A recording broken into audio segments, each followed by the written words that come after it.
বিয়ের পর ডেট? আরে বাবা, এটাই তো হলো সম্পর্কের ইন্স্যুরেন্স পলিসি। না হলে রোজকার রুটি কাজ জীবন গেলে খাবে। তাই আমরা ঠিক করেছি প্রতিটা রবিবার মানেই ডেট। কখনো বাড়িতে রান্না করে, কখনো বা সোজা বেরিয়ে পড়ি। লাঞ্চটা একেবারেই হালকা ছিল, দোসা অ্যান্ড বড়া। তারপর কি হলো জানো? আমরা ম্যাপে লোকেট করি আমাদের নিয়ার বাই একটা পার্ক আছে, একেবারেই একটা হিডেন জেমের মতো।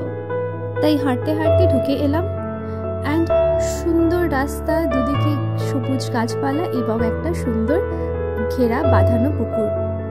আমরা বসে পড়লাম পুকুরের ধারে। দুজনে মিষ্টি এনেছিলাম।